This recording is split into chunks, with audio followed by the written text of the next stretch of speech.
60 organizzazzjoni u intrapriża fil-maġġoranza tagħhom is-settur privat adottaw iċ-charter dwar id-diversità u l-inklużjoni li jipprovdi pjattaforma dwar prattiċi tajbin fl-operat tagħhom.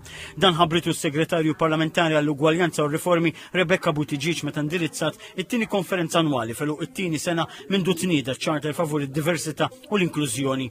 Il-konferenza li kellha tema Sustaining Momentum iffokat fuq il-miżuri u l-passi li qegħdin jittieħdu biex id-diversità u l-inklużjoni jkunu sostnuti b'azzjonijiet konkreti. Nħu gost ħafna li qed ikollna aktar kumpaniji li jidħlu fis-sehem dan iċ-charter bis-sostenn tas segretarjat parlamentari għaliex qed naraw illi mhux biss il-gvern għandu il-commitment dak l-impenn a favur l-ugwaljanza iżda qed nifirxu dan l-impenn anka fis-settur privat. Għal daqstant qed nħu gost ħafna li qed tara kumpaniji li qed jiġu hawnhekk li qed jagħtu l-commitment tagħhom. Dr. Buttigieg semmit ukoll it-twettiq li qed isir tal-pjantazzjoni tal-istrateġija dwar l-ugwaljanza bejn il-ġeneri li jinsab fit-tielet sena tiegħu.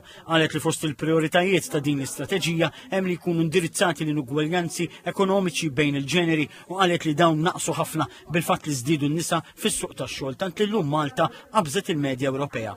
Semmit ukoll l-implementazzjoni ta' direttivi Ewropej li qegħdin jiddaħħlu biex jonqos id-distakk kemm fil-pagi bejn in-nisa u l-irġiel għal xogħol tal-istess valur kif ukoll biex jiżdiedu n-nisa f'karigi ta' tmexxija.